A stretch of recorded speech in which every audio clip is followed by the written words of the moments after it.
할렐루야. 오늘 이곳에 예배드리러 오신 여러분들을 주의 이름으로 환영합니다. 저희 이 시간에 앞뒤로 한번 인사하기 원하는데요.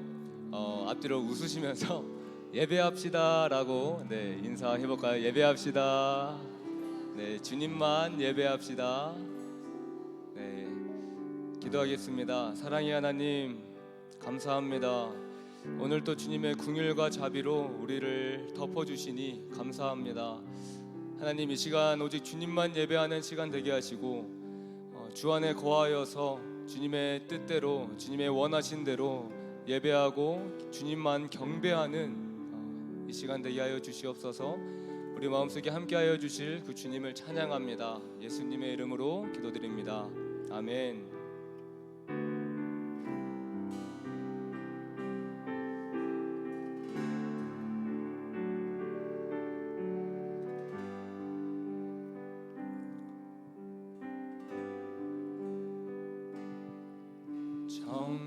정결한 마음 주시옵소서. 오 주님, 정직한 영을 새롭게 하소서.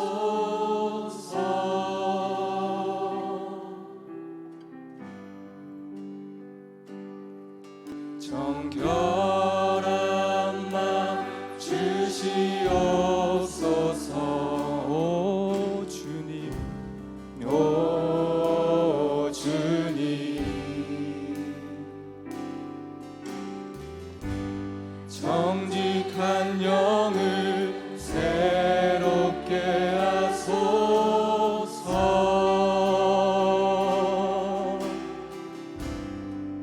정결한 마음, 정결한 마음 주시옵소서. 오 주님,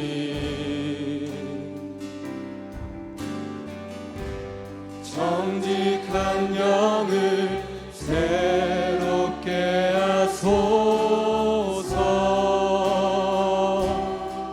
나를 주님 앞에서, 나를 주님 앞에서 멀리 하지 마시고 주의 성령을 거두지 마옵소서. 그 구원의 기쁨, 구원의 기쁨 다시 회복시키시고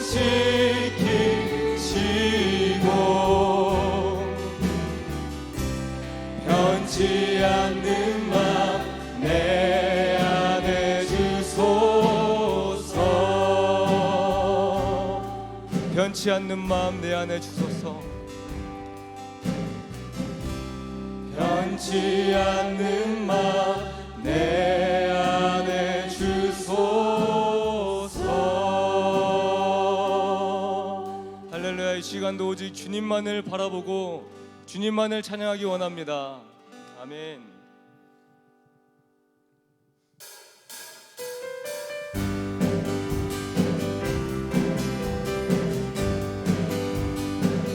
이 시간 우리와 함께 계시는 그 주님을 우리의 온 마음 다해 찬양하기 원합니다. 일어나라 주의 백성, 빛을 발하라. 주가 너의 영광으로 임하시리라. 일어나라 주의 백성, 일어나라 주의 백성, 빛을 발하라. 주가 너의 영광으로 임하시리라. 온 세상이 어둠 속에 헤매고 있지만 주가 너와 함께 계셔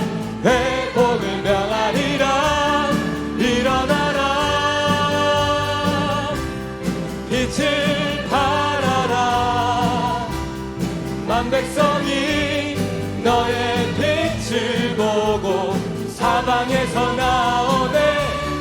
일어나라 빛을 발하라. 만 백성이 자유함을 얻어 기뻐. 다시 처음부터 찬양합니다.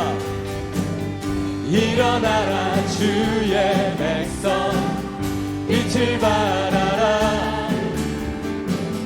주가 너의 영광으로 임하시리라. 일어나라 주의 백성, 일어나라 주의 백성 빛을 발하라.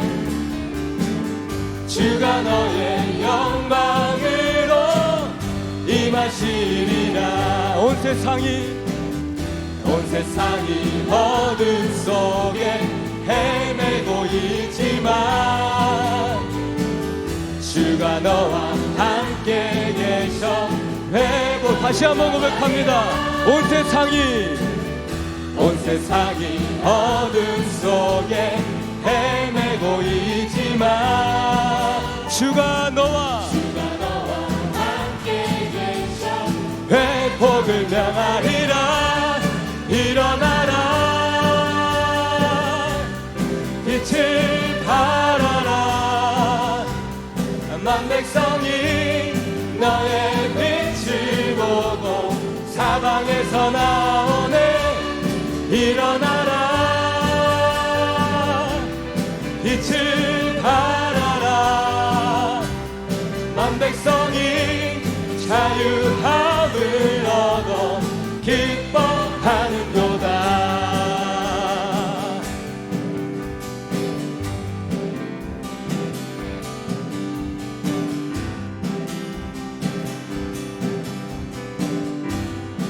할렐루야. 이 시간 우리를 구원하신 주님을 함께 찬양합시다.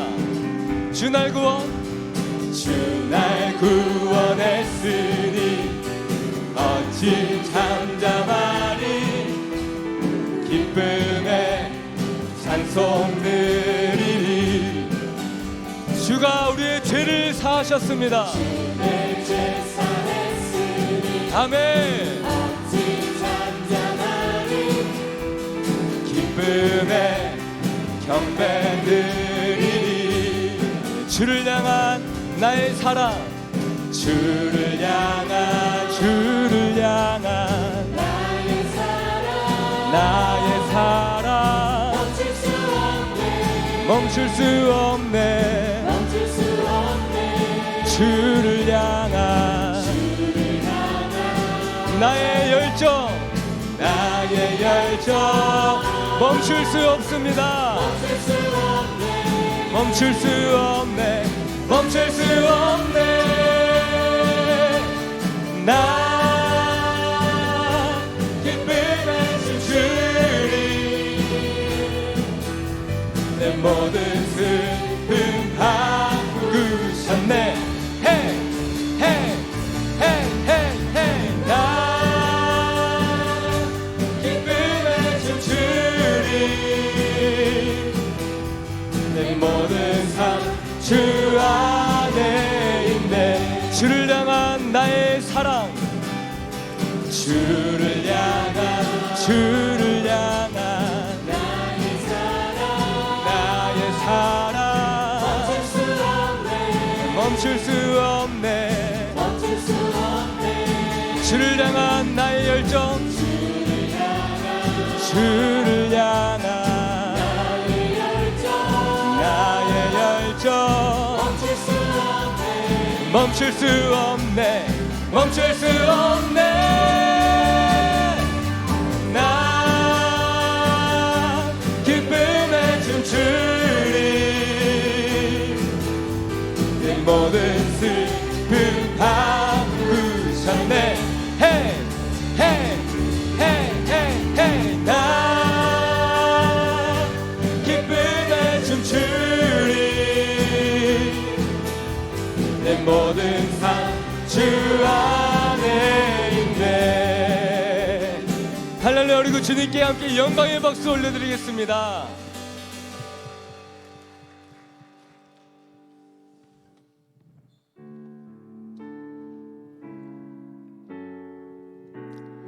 시간 우리에게 있는 향유 옥합을 주님께 드리는 예배로, 더 깊은 예배로 나아가기 원합니다.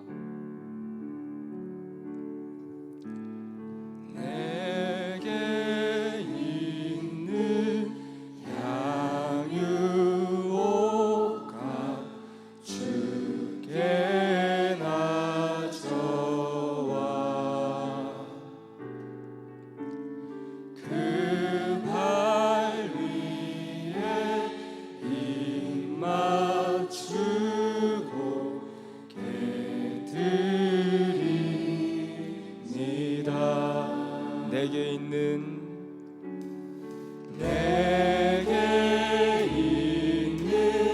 향유 옥합 주께 가져와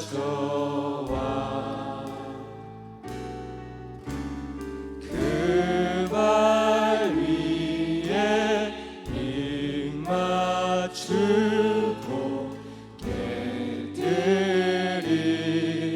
드립니다. 나를 위해 험한 산길 험한 산길 오르신 그 발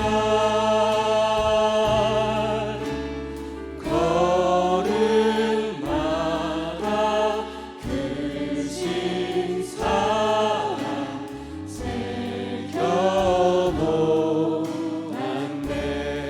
내게 있는 향유 옥합 내게 있는 향유 옥합 주께 가져와 그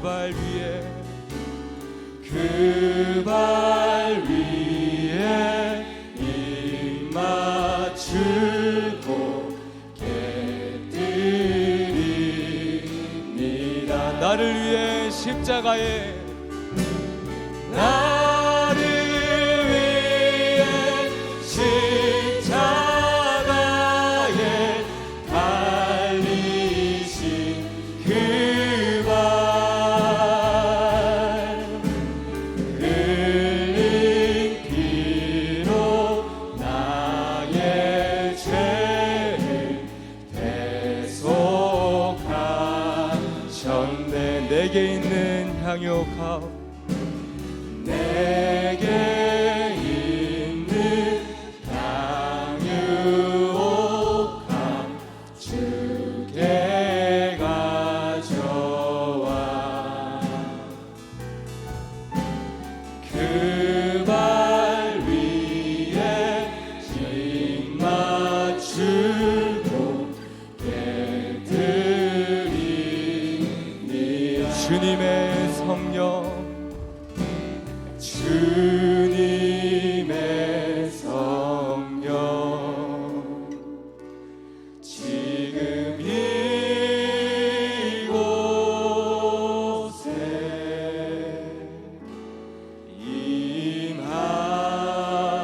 임하소서.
성부 성자와 성령 영원히 영광 받으옵소서.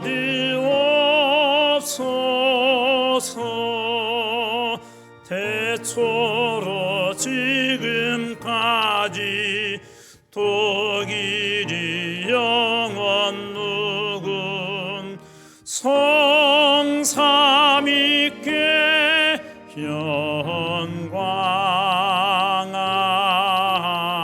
아멘. 온 땅이여 여호와께 즐거운 찬송을 부를지어다. 기쁨으로 여호와를 섬기며 노래하면서 그의 앞에 나갈지어다. 존귀와 영광을 받으시 합당하신 주님, 주님께서 오늘 이 하루를 복되게 하여 주시고 주님의 날 주의 성전으로 저희를 불러주심을 감사드립니다. 오늘도 그리스도의 은혜와 십자가의 보혈을 의지하여 우리 주님 보좌 앞에 나갑니다. 저희들 입술에 찬송을 기뻐 받아주시고 이곳에 임재하여 하나님의 영광으로 충만하게 채워주시옵소서. 홀로 영광 받아주실 줄 믿사오며 예수님 이름으로 기원하옵나이다. 아멘.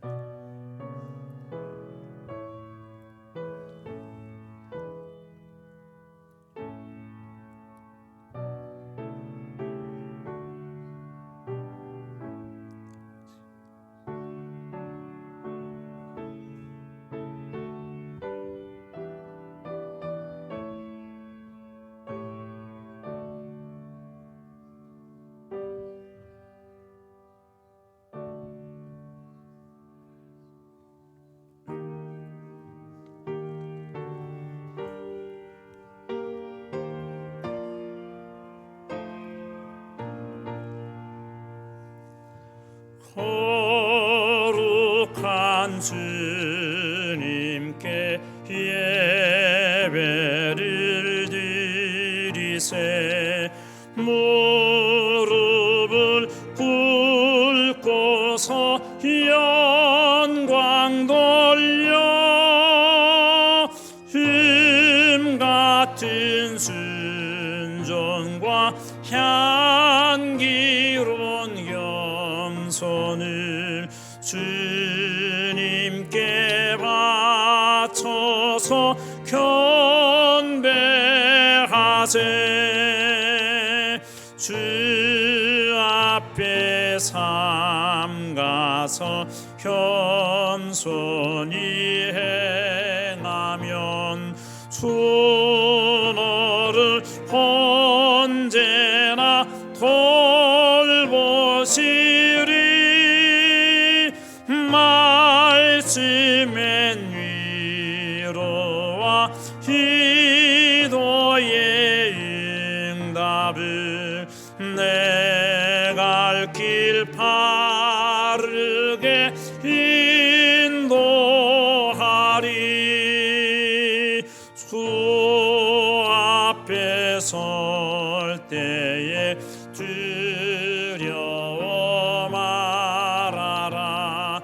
가난한 우리를 도우시리.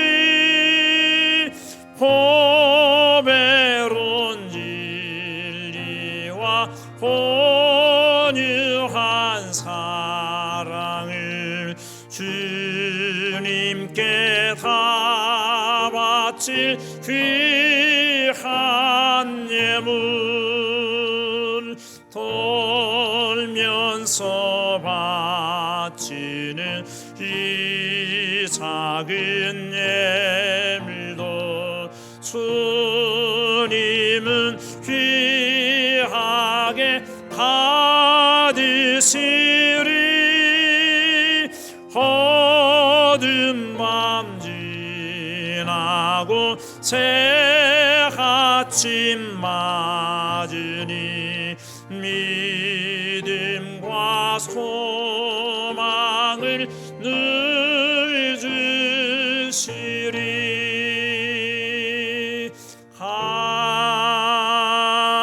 아멘. 이제 우리의 고백으로, 신앙 고백으로 사도신경을 우리 주님 앞에 드리도록 하겠습니다.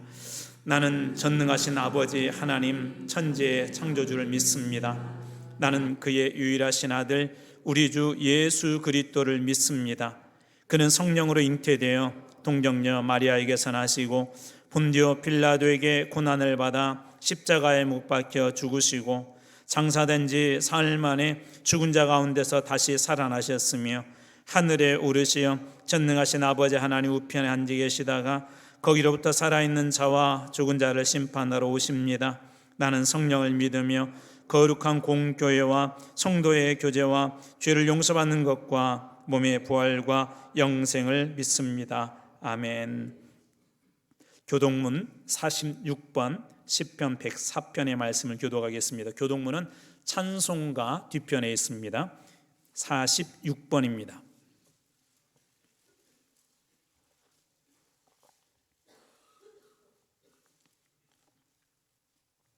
내 영혼아 여호와를 송축하라. 여호와 나의 하나님이여 주는 심히 위대하시며 존귀와 권위로 옷 입으셨나이다.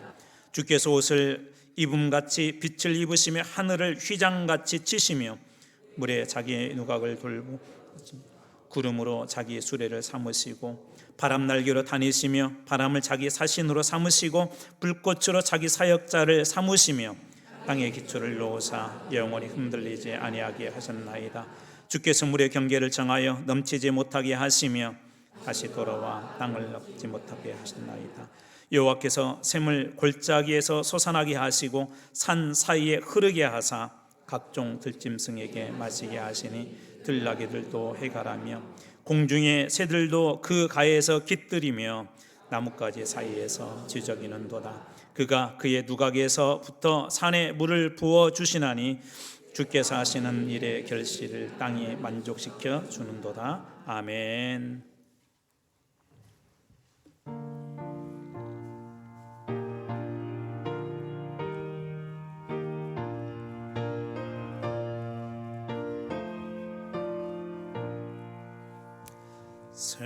샘물과 같은 보혈은 주님의 피로다.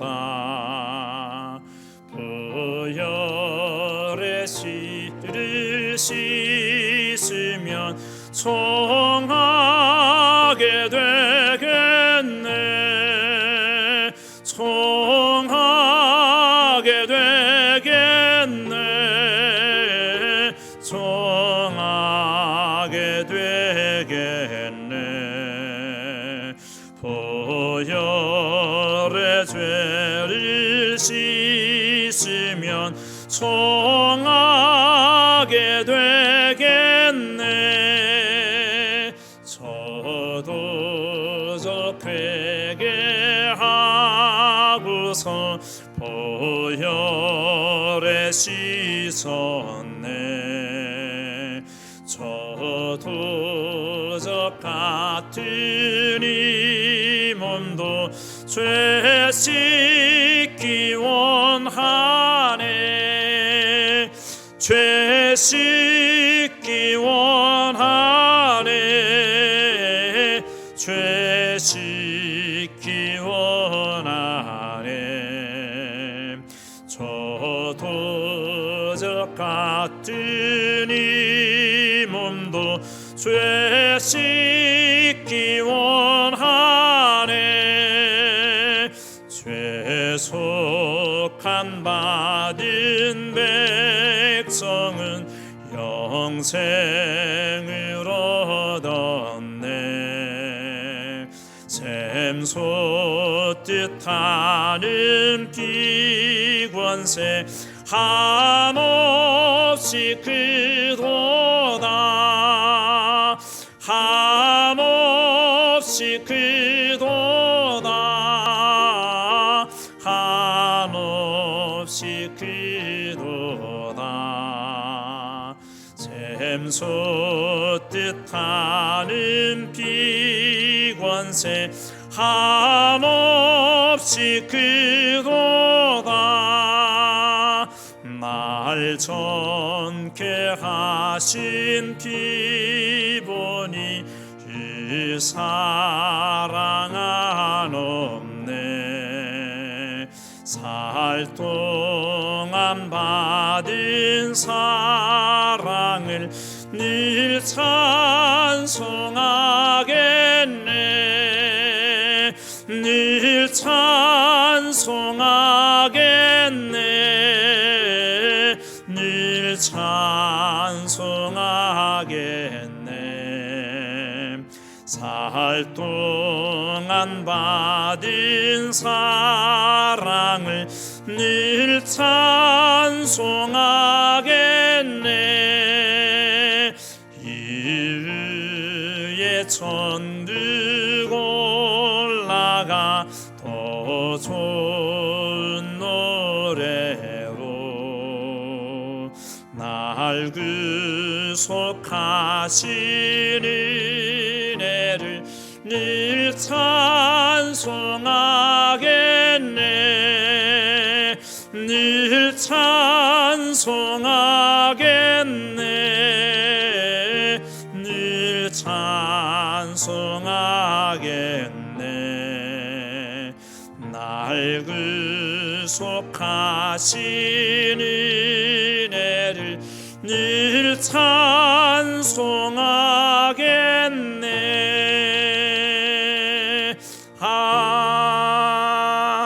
아멘.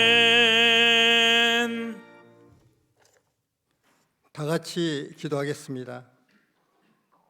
우리의 빛이요 구원이요 산성이며 능력이 되신 하나님 아버지, 지난 한 주간에도 주님의 사랑으로 형통함을 주셔서 일터와 가정에서 열심히 일하게 하셨다가 거룩하고 복된 날에 주님 앞에 나와 예배드리게 하시니 감사합니다. 부족한 저희가 찬양과 함께 경배드리오니 주님 영광 받으시고 기쁨과 감사의 예배되게 하옵소서. 지난 한 주간도 말씀과 복음으로 살기로 다짐하였지만 연약함으로 세상과 보담하며 살았습니다. 거룩하지 못하였고 행실이 바르지 못하였고 남을 비방하며 살았습니다. 이 시간 자복하고 회개하오니 용서하여 주시고 보혈의 피로 정하게 씻어 주시옵소서. 단비가 내리고 구름이 걷히며 그 맑은 하늘을 주신 것 같이 저희의 마음도 정결하게 되어 주님이 기뻐하는 삶으로 복음으로 세상을 이기며 빛과 소금의 역할을 하며 진정한 그리스도인으로 살아가게 하옵소서. 주님, 주님의 피로 값주고 사신 교회, 영생의 소망이 넘치는 교회가 되기를 원합니다. 나그네 인생길을 걷고 있는 이 땅의 수많은 사람에게 삶의 나침반이 될 수 있는 교회가 되게 하옵소서. 교회 주위에 사랑의 손길이 필요한 영혼들이 많이 있습니다. 주님의 이름으로 그들의 아픔, 상처를 싸매주고 치료하여 줄 수 있는 교회가 되게 하시고 고통과 방황으로부터 평안과 안식으로 초대할 수 있는 교회 되게 하옵소서. 교회의 사명을 감당하기 위해 성령의 불이 타오르게 하셔서 성령으로 하나 되어 주님이 기뻐하는 교회 되게 하옵소서. 주님, 중동의 이스라엘과 이란의 대립과 러시아와 우크라이나 전쟁이 종식되어 세계 평화가 회복될 수 있도록 도와주시옵소서. 국내와 국제적으로 어려운 환경으로 경제가 어렵습니다. 하루속히 정치가 회복되기를 원합니다. 경제적으로 어려운 국민의 삶이 회복되게 하여 주시옵소서. 귀한 말씀을 전하시는 목사님, 강건함과 지혜를 주시옵소서. 오늘 전하시는 말씀으로 한 주간 삶에서 지쳐있는 성도에게 말씀으로 위로받게 하여 주시고 영혼이 잘되고 범사가 형통하는 역사가 있게 하여 주시옵소서.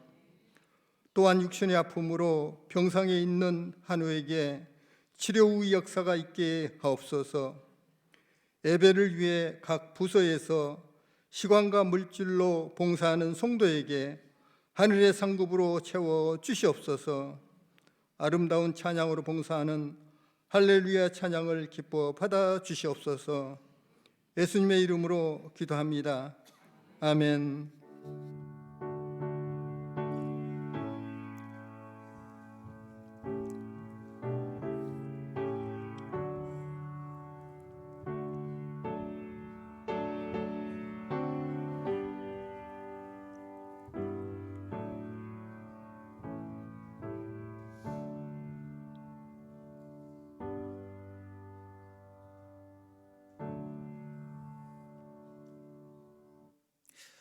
교회 앞에 소식 전하도록 하겠습니다. 오늘 또 처음 교회를 방문하시거나 또 우리 교회에 오신 분들 주님의 이름으로 모두 환영합니다. 다음 주 프로페자에는 우리 사도행전 8장 26절에서 40절입니다. 우리 한 주간 동안 우리 구역에서 또 모임에서 또 우리 맡겨진 우리 삶의 일터에서 묵상하시고 또 오시면 우리 풍성한 은혜를 나눌 수 있을 것 같습니다. 이번 주 4월 25일부터는 우리 새벽 예배와 데일리 브레드는 이제 시편이 워낙 길기 때문에 쭉 나아가기는 힘들고요. 저희가 보통 한 권씩 성경을 보고 있는데 이번에는 시편 1권을 보겠습니다. 1편에서 41편까지 시작하려고 합니다. 우리 데일리 브레드는 매일 우리 새벽 예배 때 나누는 말씀을 또 우리 카카오톡 그 채널을 통해서 배부하고 있습니다. 원하시는 분들은 주소로 들어가셔서 가입해 주시면 감사하겠습니다. 저희 이번 주부터 신방을 좀 시작하려고 하는데 1구역 25일 목요일 예정되어 있습니다. 기도해 주시고 또 함께 해주시면 감사하겠습니다. 우리 예배위원들 담당 순서 확인해 주시고요. 다음 주는 벌써 4월에 마지막 주일입니다. 그래서 다음 주일 예배는 온 가족이 함께 드리는 예배로 드리려고 하고요. 우리 마지막 주에 온 가족이 함께 드리는 예배는 냉수 한 그릇을 봉헌하고 있는데 냉수 한 그릇은 봉투도 보시면 알겠지만 작습니다. 그리고 그곳에 이름 적을 수 있는 그런 칸도 없고요. 여러분들이 한 1,000원 이상씩 이렇게 헌금해 주시면 긴급하게 좀 필요한 데 곳에 좀 쓰려고 합니다.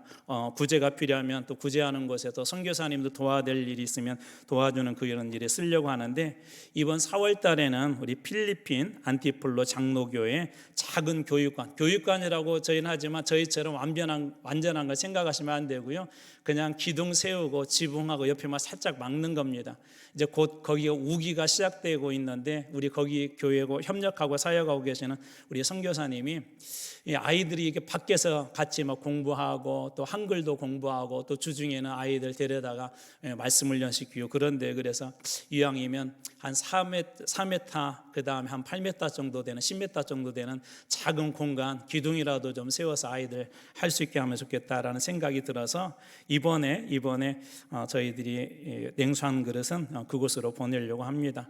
대략 한 200만 원 정도 소요가 된다고 하는데요.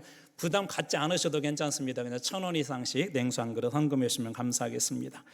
전기용품 사용 절약 온라인 헌금 꽃꽂이 신청 1년 1 동안 참고해 주시고요. 오늘 점심 식사는 우리 문웅식 안수 집사님, 이순자 권사님 가정이 자녀 결혼에 감사해서 오늘 대접하신다고 합니다. 꼭 빠지지 마시고 모두 꼭 식사해 주시고 가주시면 감사하겠습니다. 우리 기도 제목은 쭉 읽어봐 주시고요. 또 한 주간 동안 여러분 사시는 동안에도 함께 기도해 주시고 또 동참해 주시면 감사하겠습니다. 이제 우리 하나님 앞에 우리 찬양 드리시면서 하나님 앞에 봉헌하도록 하겠습니다. 찬송가 412장입니다.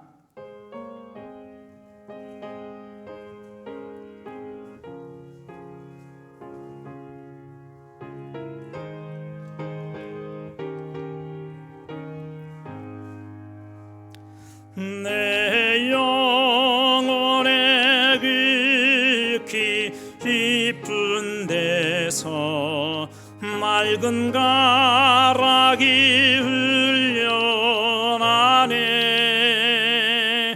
하늘 곡조가 언제나 흘러나와 내 영혼을 고이 사네.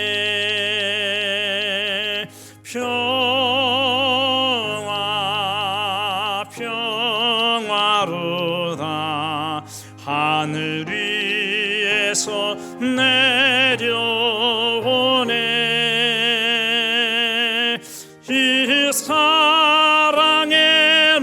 물결이 영원토록 내 영혼을 덮으소서.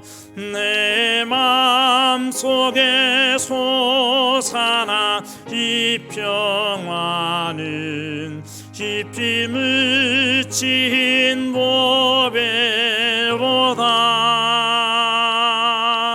나의 보화를 캐내어 가져갈 자 아무도 없으리라. 평화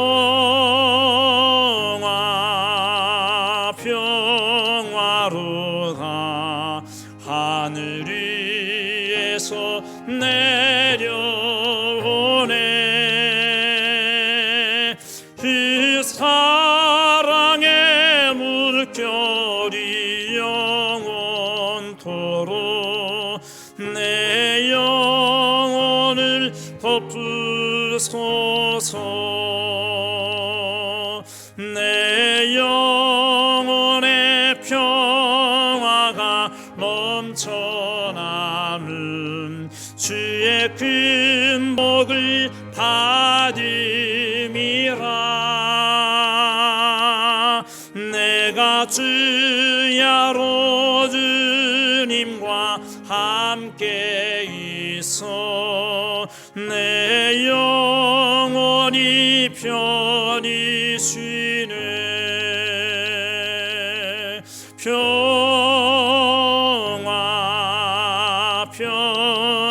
평화로다. 하늘 위에서 내려오네. 그 사랑의 물결이 영원토록 내 영혼을 덮으소서. 이 땅 위에 험한 길 가는 동안 참된 평화가 어디 있나. 우리 모두 다 예수를 친구 삼아 참 평화를 누리겠네.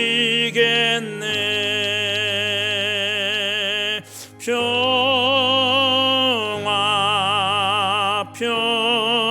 평화로다. 하늘 위에서 내려오네.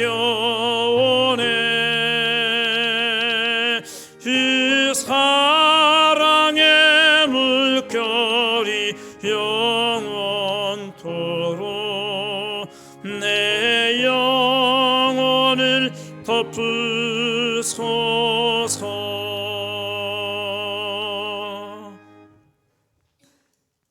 주님께서 오늘을 복되게 하여 주시고 아버지의 날에 주의 성전에 빈손으로 나오지 아니하고 귀한 예물을 먼저 봉헌에 드릴 수 있도록 인도하여 주신 주님 감사드립니다.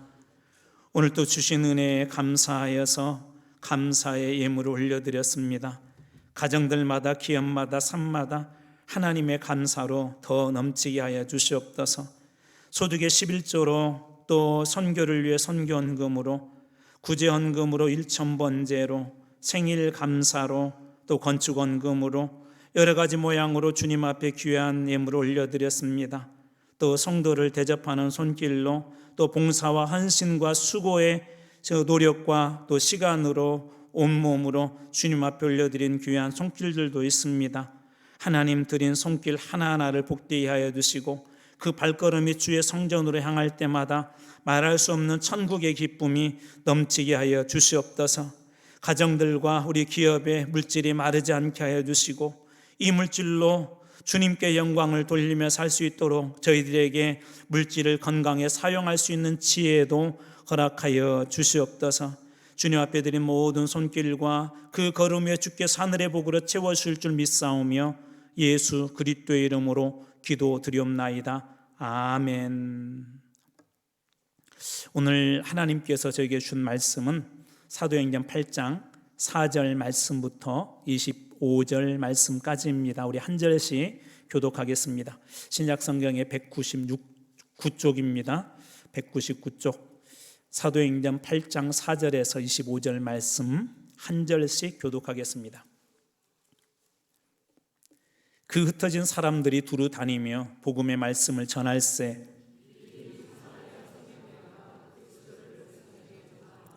우리가 빌립의 말도 듣고 행하는 표적도 보고 한 마음으로 그가 하는 말을 따르더라. 소리지르고 나가고 또 많은 중풍병자와 못 걷는 사람이 나으니 그 성에 큰 기쁨이 있더라. 그 성에 시몬이라 하는 사람이 전부터 있어 마술을 행하여 사마리아 백성을 놀라게 하며 자칭 큰 자라 하니 낮은 사람부터 높은 사람까지 다 따르며 이르되 이 사람은 크다 일컫는 하나님의 능력이라 하더라. 오랫동안 그 마술에 놀랐으므로 그들이 따르더니 빌립이 하나님 나라와 및 예수 그리스도의 이름에 관하여 전도함을 그들이 믿고 남녀가 다 세례를 받으니 시몬도 믿고 세례를 받은 후에 전심으로 빌립을 따라다니며 그 나타나는 표적과 큰 능력을 보고 놀라니라. 예루살렘에 있는 사도들이 사마리아도 하나님의 말씀을 받았다 함을 듣고 베드로와 요한을 보내매 그들이 내려가서 그들을 위하여 성령 받기를 기도하니 이는 아직 한 사람에게도 성령 내리신 일이 없고 오직 주 예수의 이름으로 세례만 받을 뿐이더라. 이에 두 사도가 그들에게 안수함에 성령을 받는지라. 시몬이 사도들의 안수로 성령 받는 것을 보고 돈을 들여 이르되 이 권능을 내게도 주어 누구든지 내가 안수하는 사람은 성령을 받게 하여 주소서 하니 베드로가 이르되 내가 하나님의 선물을 돈 주고 살 줄로 생각하였으니 내 은과 내가 함께 망할지어다. 하나님 앞에서 내 마음이 바르지 못하니 이 도에는 내가 관계도 없고 분깃될 것도 없느니라. 그러므로 너의 이 악함을 회개하고 주께 기도하라. 혹 마음에 품은 것을 사하여 주리라. 내가 보니 너는 악독이 가득하며 불의에 매인 바 되었도다. 시몬이 대답하여 이르되 나를 위하여 주께 기도하여 말한 것이 하나도 내게 임하지 않게 하소서 하니라.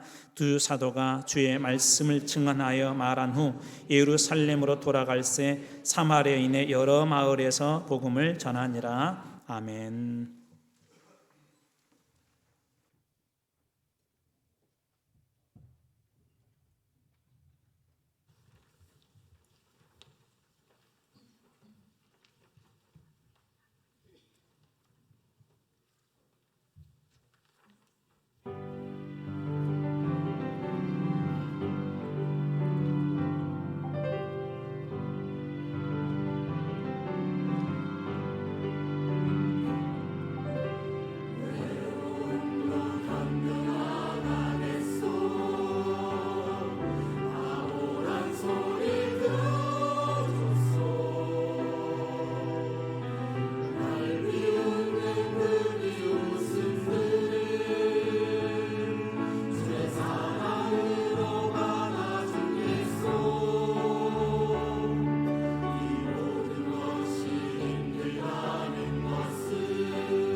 것을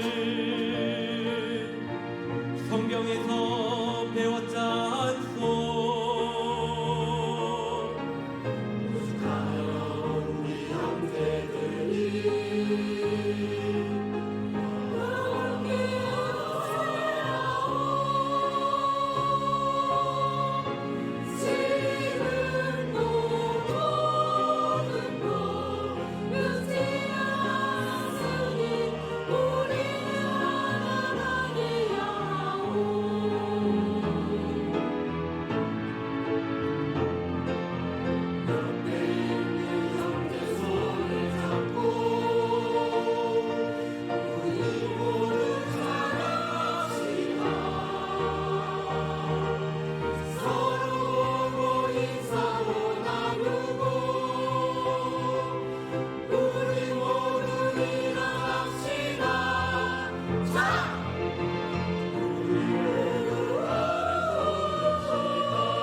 우리도 하나님께 영광의 목소리 드리겠습니다.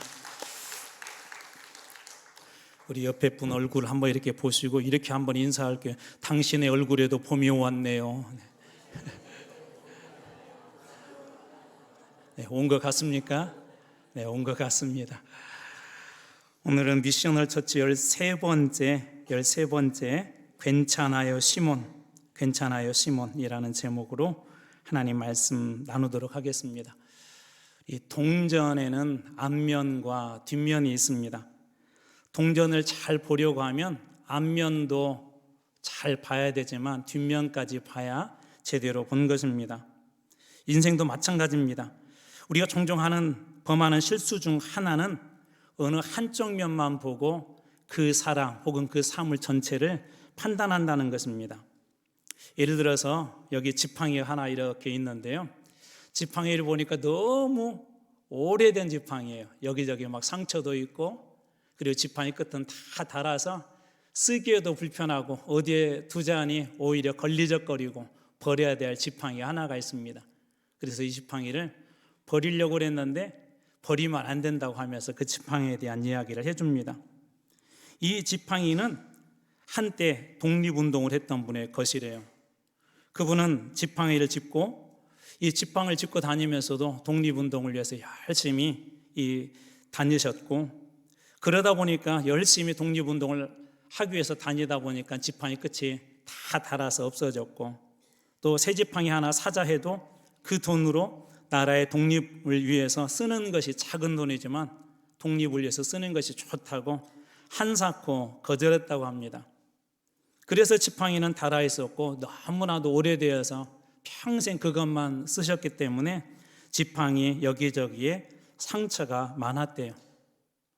지팡이 처음 보는 순간하고 이 이야기를 듣고 그 속 내면에 있는 지팡이의 역사에 대한 이야기를 듣고 나면 이 지팡이를 함부로 버릴 수가 없습니다. 그래서 시인 나태주의 시처럼 때로는 자세히 앞도 봐야 되지만 자세히 뒷면도 봐야 한다는 것입니다. 자세히 본다는 것은 겉모습뿐만 아니라 속모습까지도, 드러난 것뿐만 아니라 드러나지 않는 것까지도 잘 보는 것을 말하는데요. 사람의 인생도 자세히 들여다보면 그 사람이 이해가 될 때가 있어요. 왜 저 사람은 저러나, 왜 저 사람은 저렇게 하나, 왜 교인인데 저렇게 하나 라고 그렇게 생각하다가도 자세히 들여다보면 그 사람이 이해가 되고 오히려 때로는 긍휼의 마음을 품게 된다는 것입니다. 우리는 교회를 생각하면 늘 이런 교회에 대한 생각을 하죠. 예수님이 꿈꿨던 교회. 그리고 저희들이 사도행전 보고 있는데 이 사도행전의 교회처럼 참 좋은 교회 됐으면 좋겠다라는 그런 꿈을 늘 꿉니다. 그래서 어떤 사람들은 그런 교회를 찾아다니죠. 정말 좋은 교회 이 땅에 없을까? 이 교회도 가보고 저 교회도 가보고 그렇게 합니다. 그러나 불행하게도 우리 주변에는 그런 교회가 잘 보이지 않습니다. 우리는 천사 같은 사람을 원하지만 사람이 천사인 것을 본 적은 없어요. 아, 참 천사 같은 사람, 저 사람 천사 같다라고 이야기하지 그 사람이 100% 천사인 것은 없습니다. 마찬가지로 교회도 예수님께서 세우셨기에 완전하지만 그러나 한편으로 불완전한 것이 교회입니다. 왜냐하면 예수님께서 불러주시고 함께한 교인들이 성도들이 다 그런 사람이었어요. 그래서 제가 몇 것만 빨리 뽑아봤는데요. 예수님이 초청하신 사람 중에 이렇게 마태복음 11장 28절에는 기록되어져 있습니다. 수고하고 무거운 짐진 자들아. 예수님 앞에 나온 사람들이 다 어떤 사람들이라는 걸 수고하고 무거운 짐을 지고 온 사람들이에요. 그러니까 이 교회에 들어오면서 뭐라고 고백하겠어요? 야, 힘들다. 한 주간 왜 이렇게 힘드냐라고 아마 그렇게 고백했을 것 같아요. 또 이런 사람하고도 예수님이 늘 어울렸대요. 마가복음 2장 15절입니다. 그의 집에 앉아 잡수실 때 세리와 죄인들이 예수와 그의 제자들과 함께 앉았다 먹었다. 예수님이 함께 먹고 식사한다는 것은 정말 가깝다는 거거든요. 쉽게 얘기하면 예수님은 세리와 죄인들하고 가까이 있었어요. 그리고 심지어 마태복음 9장 13절에서는 이렇게 이야기해요. 너희는 가서 내가 긍휼을 원하고 제사를 원하지 아니하노라 하신 뜻이 무엇인지 배우라. 나는 의인을 부르러 온 것이 아니라 죄인을 부르러 왔다. 예수님이 불러서 세우고자 했던 그런 교회는 완벽한 의인들만 모이는 교회가 아니라 죄인을 예수님께서 부르러 오셨다라고 그렇게 이야기합니다. 다시 말해서 이 세 가지만 보더라도 우리 교회 안에 모여있는 예수님이 부르신 분들, 예수님이 찾아갔던 사람들은 한마디로 어디 한편이라도 조금이라도 찌그러졌거나 상처를 입었거나 보이지는 않지만 속 깊숙한 곳에 검게 타버린 그런 사람들이었던 것이죠. 오늘 본문에 나와 있는 시몬이라는 사람도 어떻게 보면 그런 류의 사람입니다. 그에 대한 첫 번째 평가는 정말 멋졌어요. 오늘 말씀에 13절 말씀입니다. 시몬도 세례를 받은 후에 전심으로 빌립을 따라다니며 나타나는 표적과 큰 능력을 보고 놀랐다. 시몬도 빌립이 전하는 그 복음을 듣고 믿었대요. 그리고 바로 세례를 받았대요. 이때 당시에 바로 세례를 받는다는 건 상당히 위험한 일이었거든요. 아직도 예수님에 대한 그런 혈기 있는 소리들이 예루살렘 성에 가득하던 그런 때에서 오죽하면 이 제자들이 다 흩어졌겠습니까? 그런데 그가 세례도 받고 믿었대요. 그런데 그 다음 이상한 행동을 하나 하는데 성령을 돈으로 사려고 했던 사건입니다. 우리 입장에서는 도대체 이해가 안 되죠. 예를 들자면 교회에서 이번에 장로 선거가 있는데 그 장로가 되기 위해서 목사님 제가 돈 여기 있으니까 돈 드릴 테니까 저한테 장로직분 주세요라고 하고 똑같은 것이죠. 어느 누구도 동의할 사람이 아마 없을 것입니다. 우리 믿는 사람들의 입장에서는 이 시몬의 행동이 도대체 이해가 안 돼요. 사도들의 입장에서는 도저히 이해할 수가 없었고 이 사건 때문에 시몬은 평생, 아니 지금까지도 사실은 좋지 않은 평가를 받고 있습니다. 시몬에 대한 이야기가 여기 외에는 나오지 않는데 많은 역사가들이나 교부들의 그 평가에 의하면 예를 들자면 이레니우스라고 하는 그분은 뭐라고 이야기하냐면 시몬은 나중에 신약시대에 가장 교회에 위험이 됐던 영지주의의 창시자다라고 그렇게 이야기하기도 하고요. 저희는 성경으로 치진 않은데 외경에 베드로행전이라는 게 있어요. 그 베드로행전에 보면 시몬이 기독교인들을 거짓된 가르침으로 타락시킨 자라고 이렇게 소개하고 있습니다. 물론 저희의 성경에는 여기에 나와 있는 내용에는 다른 내용은 없어요. 그렇지만 일반적으로 역사적으로 이 시몬에 대해서는 평가가 좋지 않습니다. 그래서 소위 우리가 성직을 매매한다, 성직 매매라는 그 단어를 시몬의 이 사건 때문에 시몬이라고 해요. 성직 매매라는 그 단어를 영어에서. 그만큼 시몬은 부정적인 그런 이미지가 오늘날까지 이어오고 있는 사람입니다. 여기까지가 뭐냐면 동전의 앞면에 대한 이야기입니다. 시몬에 대한 사실적 이야기와 그에 관한 역사적 평가로만 가지고 제가 말씀을 묵상하다가 좀 아쉽다는 생각이 들어서 오늘 말씀에 여러 가지 핵심 포인트들이 있지만 이 시몬에 대해서 그래서 한번 여러분들하고 좀 나누고 싶었습니다. 이 시몬에 대한 다양한 그런 평가 중에서도 하나님께서 주셨던 한 마음이 있어서 그 마음들을 여러분들하고 좀 나눠 보려고 합니다.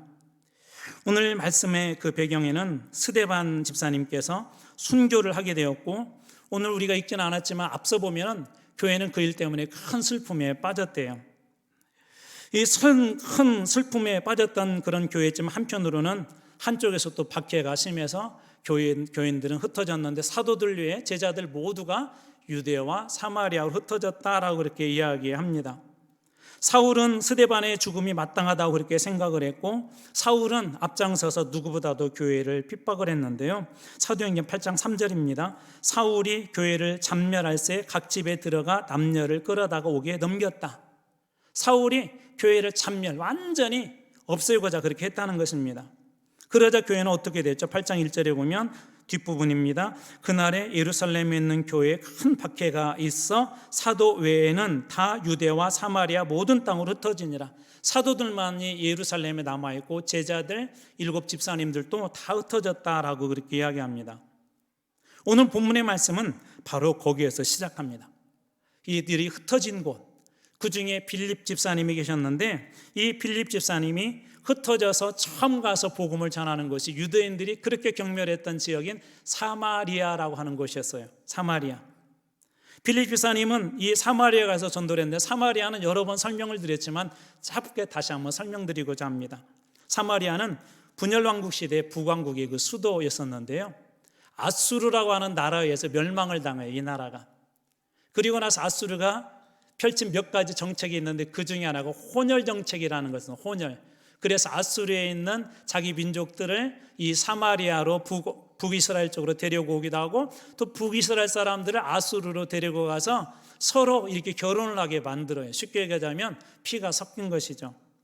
유대인들에게는 이게 참으로 중요했기 때문에 소위 이방인의 피가 섞였다 해서 이 사마리아 사람들을 아주 저주하고 미워했습니다. 개나 돼지보다도 못하게 그렇게 취급을 했어요. 그런데 바로 그런 것에 유대인의 입장에서도 그래서 이 사마리아를 지나다니지도 않았는데 빌립은 자발적으로 복음을 듣고 그 사마리아로 들어갑니다. 또 사마리아 사람들은 이런 상처가 있기 때문에 유대인들을 유대 사람들을 좋아하지 않았어요. 유대 사람들을 만나서 무슨 얘기를 듣는 걸 거부를 했어요. 그 장면이 우리가 잘 아는 사마리아 수가성에서 만났던 그 여인과 예수님의 대화에서 보더라도 사마리아 사람들도 유대인들을 꺼리고 있다는 걸, 유대 사람을 꺼리고 있다는 걸 우리는 잘 알 수가 있죠. 그런데 이 빌립도 그들이 꺼려한 줄 알면서도 또 유대인들이 볼 때는 왜 저 사람들이 가서 복음을 전하나 할 정도로 그런 곳에 이 빌립 집사님은 들어가서 복음을 전하는데 놀라운 일들이 일어났습니다. 6절입니다. 무리가 빌립의 말도 듣고 행하는 표적도 보고 한 마음으로 그가 하는 말을 따랐다. 사마리아 사람들이 빌립이 들은 그 복음을 들었대요. 사마리아 여인은 예수님의 말씀을 들으면서도 순간 거부를 하잖아요. 그런데 이 사람들이 빌립이 전해준 복음을 듣고 빌립이 정하는 표적도 보았다는 거냐, 하나님이 어떤 일을 하셨는지 이들이 몸소 경험했다는 겁니다. 뿐만 아니라 빌립이 전해준 그 복음, 하나님의 말씀을 한 마음으로 예외 없이 똑같이 따랐다라고 그렇게 이야기합니다. 그러다 놀라운 일들이 연속해서 일어나는데요, 7절 말씀입니다. 많은 사람에게 붙었던 더러운 귀신들이 크게 소리를 지르며 나가고 또 많은 중풍병자와 못 걷는 사람들이 다 나았다. 많은 사람들에게 붙었던 더러운 귀신, 영적인 문제들이 해결되기 시작했고, 중풍병자와 못 걷는 사람, 육적인 문제들이, 영과 육이 회복이 되는 그런 일들이 그곳에서 계속해서 일어났다는 거예요.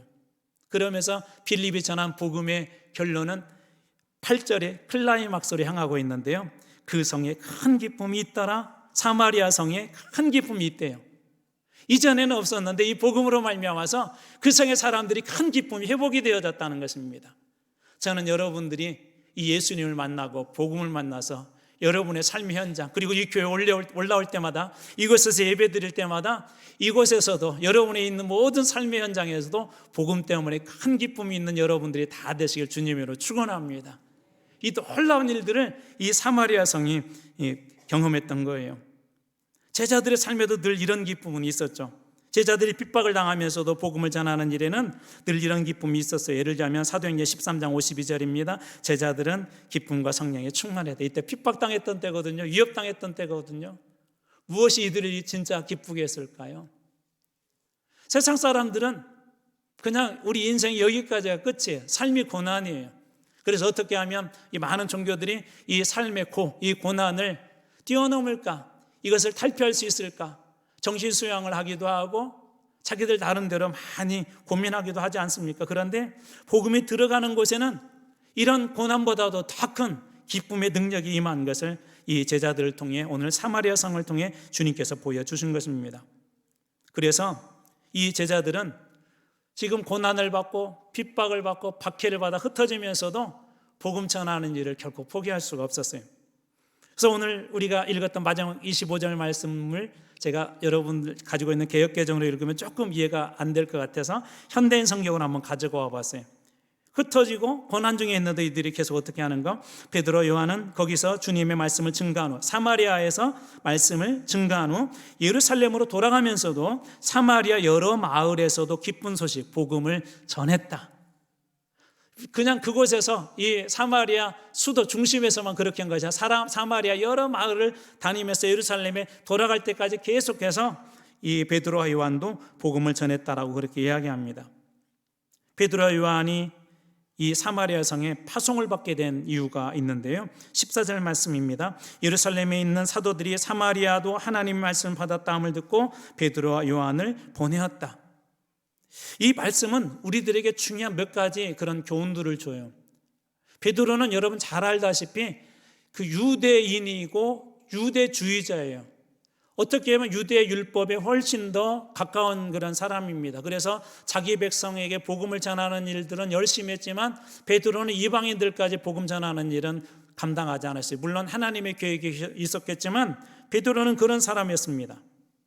유대인들 입장에서 앞에 설명드린 것처럼 사마리아는 또 가기 거꾸로운 곳이었고 많은 유대인들은 그곳을 통과하지도 않을 정도로 피하는 곳이었는데 이 베드로와 요한은 예루살렘 그런 교회가 파송한 그것에 순종하여서 이 사마리아로 들어가요. 하나님의 말씀을 받았대라고 그 파송의 이유에 대해서 아무런 대꾸를 하지 않고 그곳에 들어갑니다. 이들이 한 사역이 있어요. 15절입니다. 그들이 내려가서 그들을 위하여 성령 받기를 위해서 기도했다. 사마리아 사람들을 위해서 기도했대요. 이 파송의 의미와 이 파송의 의미가 예루살렘 교회가 파송했던 그 의미, 그리고 베드로와 요한, 그리고 빌립의 이 관계를 보면 오늘 여기에 중요한 몇 가지 의미가 있음을 보게 됩니다. 첫 번째, 교회 안에 질서가 있었어요. 빌립이 가서 복음을 전하고 지금 활발하게 전하고 있잖아요. 그렇다고 해서 베드로는 이때 당시 수장이었었거든요. 요한은 예수님의 가장 최측근 중에 한 사람이었었죠. 베드로와 요한은 늘 붙어 다녔던 사람들이었었고 초대교회에서 그래도 영향력 있는 사람인데 자의로 그렇게 하지 않았어요. 예루살렘 교회의 파송을 통해서. 또 빌립도 이 두 사람이 와서 함께 동역하는 그 일들을 방해하지 않습니다. 질서가 있다는 것이죠. 동시에 교회의 권위를 인정했습니다.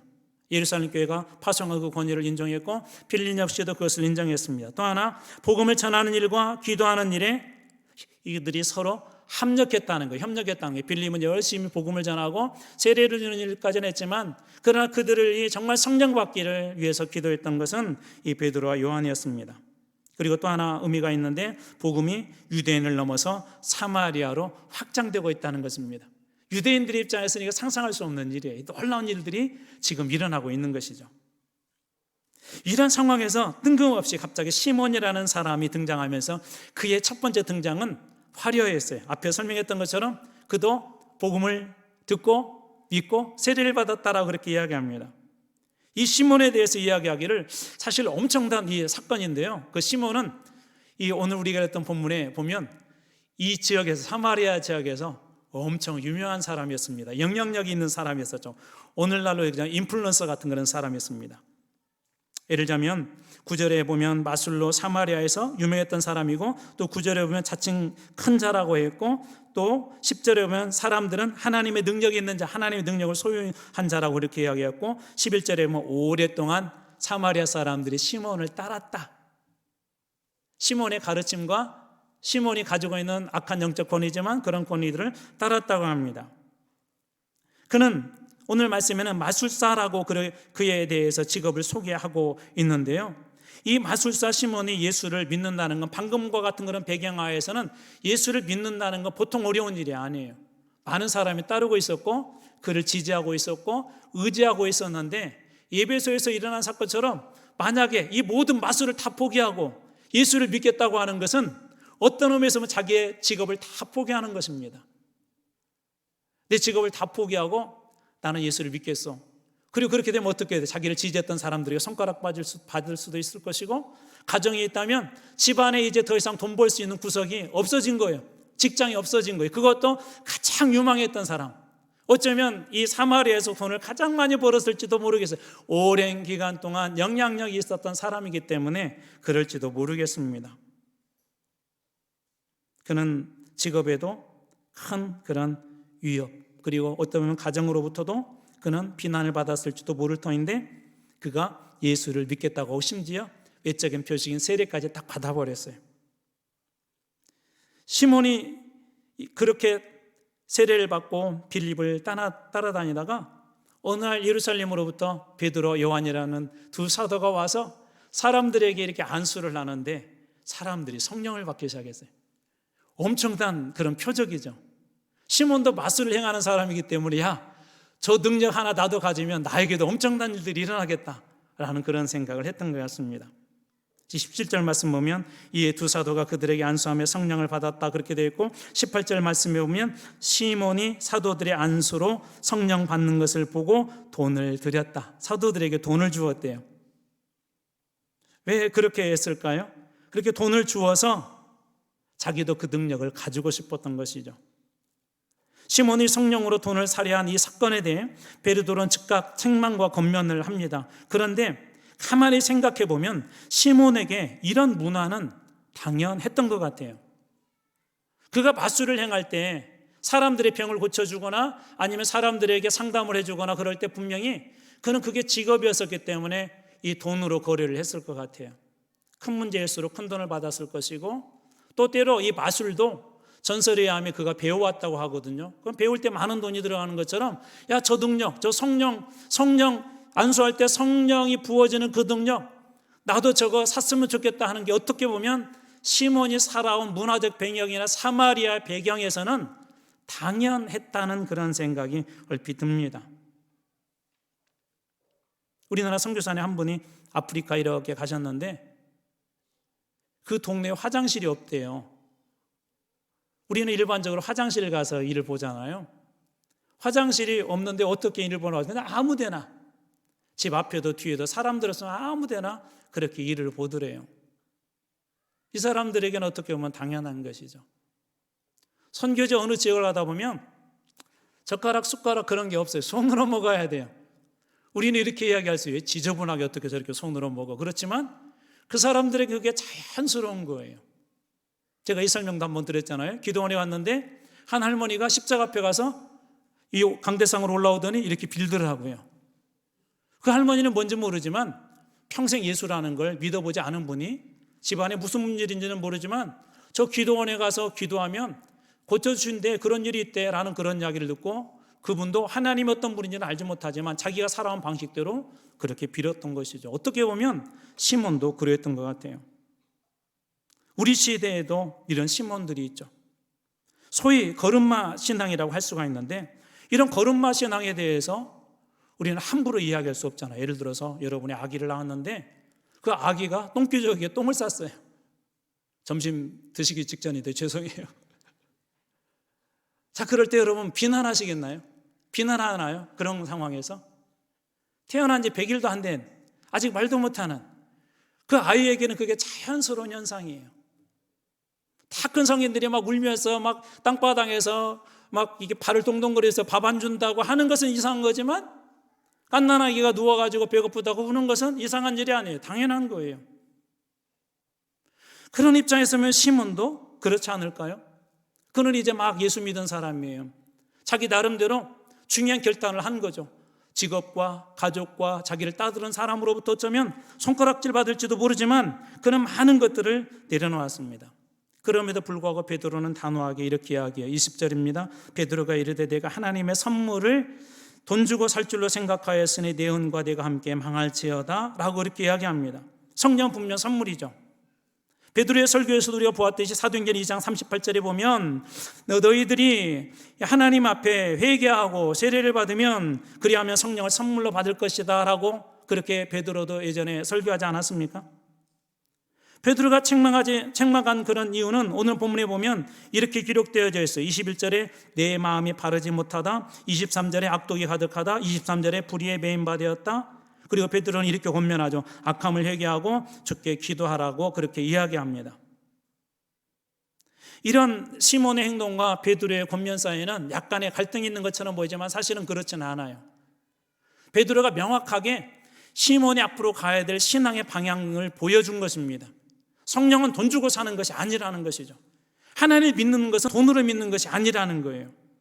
그는 사마리아 출신이었었고 그의 직업상 그렇게 될 수밖에 없는 상황이었었지만 그런 상황들이 우리의 신앙을 올바르게 세우는 것이 아니라 오히려 그것은 마음이 바르지 못하다라고 이 베드로가 지적함으로써 시몬으로 하여금 어떻게 보면 깨우침을 주고자 했던 강력한 권면이 바로 그 말씀이었습니다. 시몬의 모습은 사마리아 성도의 현 주소이고 오늘 교회 안에는 들어왔지만 예수를 막 믿기 시작한 사람이나 겉도는 사람들의 현 주소가 바로 이 시몬의 모습입니다. 돈으로 성령을 살해한다거나 돈으로 교회 안에서 어떤 지위를 얻으려고 한다는 것이나 심지어 교회조차도 믿음으로 되는 것이 아니라 돈으로 된다는 것이나 교회조차도 기도로 되는 것이 아니라 숫자로 된다는 그런 의식들은 오늘 우리들에게도 남아있는 이런 시몬의 걸음마 신앙의 모습입니다. 오늘날도 여전히 교회는 돈과 싸우고 있습니다. 교회들은 오늘날도 여전히 돈 문제 때문에 시끄럽습니다. 성령 이후에 초대교회가 돈 문제에 대해서 손을 다 놓았잖아요. 교회 앞에 전부 다 자기 재산을 내어놓고 필요한 사람을 나눠주십시오. 그런데도 초대교회 안에 이 돈 문제가 끊임없이 일어났죠. 대표적인 사건이 아나니아와 삽비라 사건 아닙니까?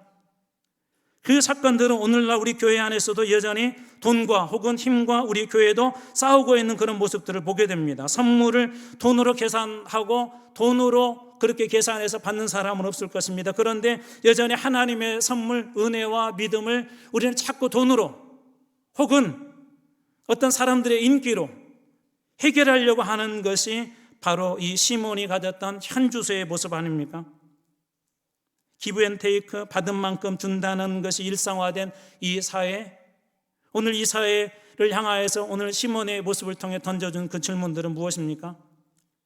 어느 순간 우리는 하나님께 받은 은혜는 잊어버리고 오랜 시간 예수를 믿었으면서 시몬의 상황은 이제 막 예수를 믿은 거예요. 이해가 되지만 오랜 시간 예수를 믿었으면서도 하나님의 은혜보다도 여전히 우리 자신의 유익과 이익이 중요한 그런 모습이 이 사마리아 성의 모습입니다. 어느 가난한 과부가 열심히 호떡 장사를 이렇게 했대요. 지나가던 노인이 그 상황을 알았기에 지나가다가 호떡이 얼마에 물었더니 1,000원이라고 하니까 그럼 하나 주시오. 그래서 하나를 드렸더니 지금 생각해 보니까 배불러서 안 되겠어 하고 1,000원은 놓고 가시들여서 뒤쫓아가서 호떡을 드렸더니 괜찮다고 이미 내가 사기로 작정하고 한 거니까 받으시라고. 이런 일들이 며칠 이렇게 반복이 됐대요. 노인은 그 부인이 좀 긍휼해 보여서 좀 자비를 베풀어 줘야 될 것 같아서 좀 조금이라도 하루 1,000원 별것 아니지만 힘이 되어주고 싶어서 그렇게 했던 거예요.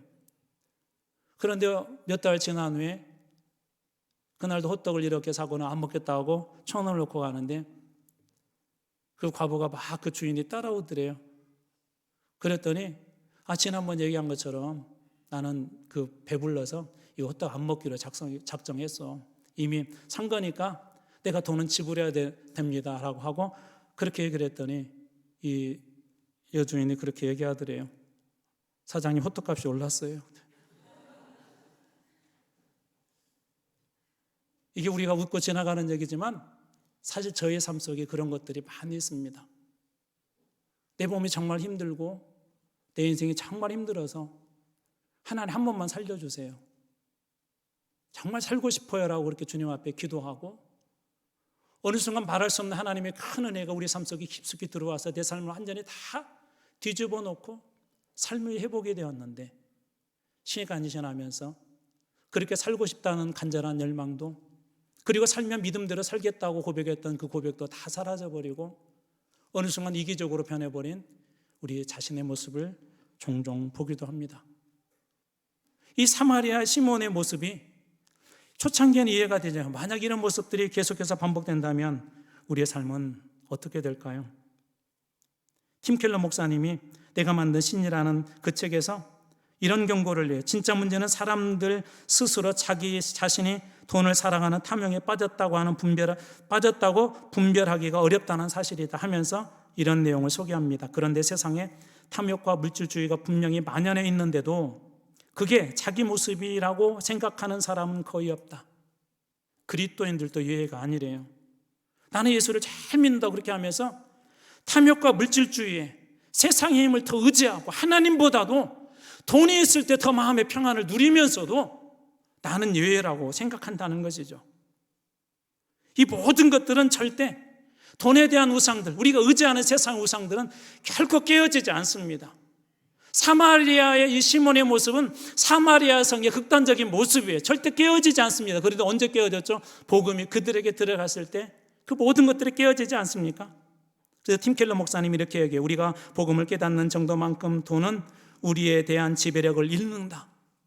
복음을 깨닫는 만큼 돈의 우상이 우리를 지배하려고 하는 그 힘들은 잃어져 버린대요. 저는 오늘 이 시간 여러분들에게 그 복음에 들어갈 주님의 이름으로 축복합니다. 그리고 혹시 우리 중에 예수를 이렇게 믿는데 그런 분도 계실 거예요. 왜 나는 이 정도밖에 못 믿나? 괜찮아요.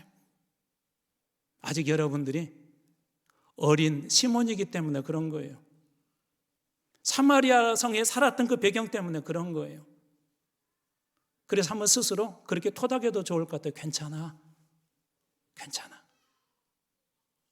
성령님이 들어가시고 임하시고 복음의 능력이 우리 가운데 임하게 되면 이 모든 것들이 다 뒤집어질 날이 오게 될 거예요. 우리 안에 상처조차도 주님께서 손대기 시작하면 어느 순간에 깨끗하게 다 사라지는 날이 오게 될 것입니다. 우리 이렇게 한번 스스로 토닥여보면 어떨까요? 괜찮아 종구가. 괜찮아 한국이에요. 사랑하는 성도 여러분, 힘들고 어려운 때를 보내고 있지만 여러분 복음의 능력을 믿으십시오.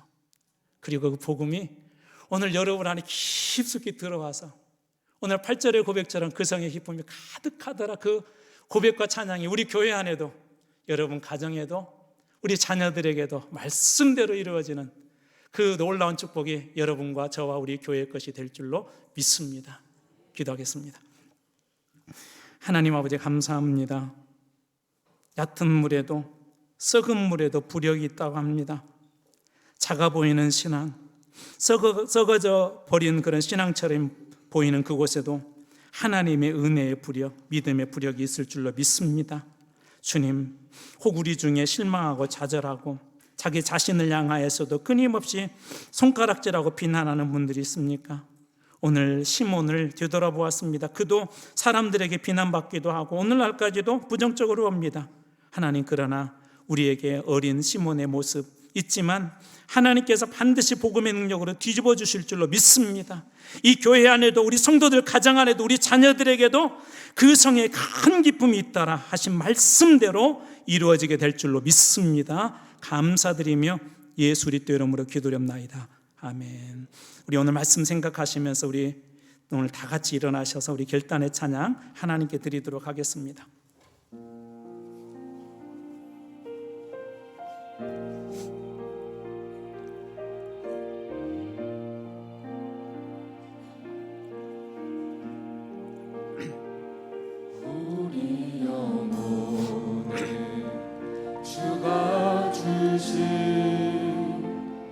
꺼지지 않는 빛이 있네.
사랑에 빠진 형제의 맘에 거저만 가는 빛이 있네.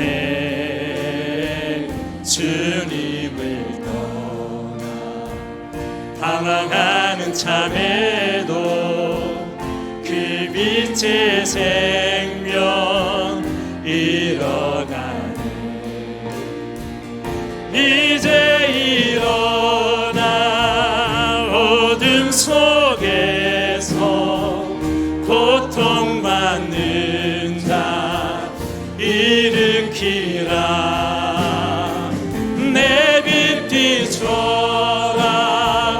모두 알도록 빛을 들고 세상으로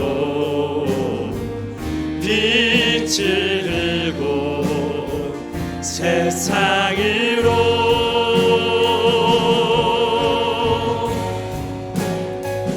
우리 맘 속에 밝게 빛나는 주를 향한 사랑 빛이 있네. 그를 모아 주께 기도드릴 때 응답하시리 신실하게. 이제 일어나 연약한 자들 그들의 아픔 감싸주라. 내 빛 비춰라. 모두 알도록 빛을 들고 세상으로. 이제 일어나 소망이 없는 어두운 세상에 나아가라. 내 빛 비춰라. 모두 알도록 빛을 들고 세상으로 빛을 들고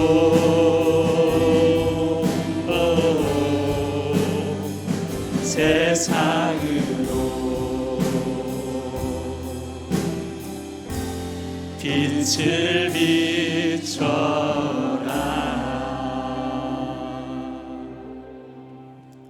하나님, 오랜만에 우리 아이가 아팠다가 또 병원에 또 집에 있다 오랜만에 엄마 아빠와 교회를 나왔습니다. 다시는 아프지 않도록 우리 아이들, 우리 어린아이들, 특별히 우리 영아들 지켜주셔서 주의 성전에 나오는 일에 하나님 아무런 문제 없도록 주께서 그 걸음과 건강을 지켜주시옵소서. 지금은 우리 주 예수 그리스도의 은혜와 아버지의 사랑과 풍성하신 하나님의 사랑과 성령님의 교통하심이 오늘 하나님 앞에 위로받으며 삶 속에서 다시 세워지고 복음의 능력으로 큰 기쁨으로 채우기를 원하는 우리 사랑하는 성도들과 자녀들과 가정과 기업과 일터와 대한민국과 선교지와 선교사님들 위해 지금부터 영원토록 함께 하시옵기를 간절히 축원하옵나이다. 아멘.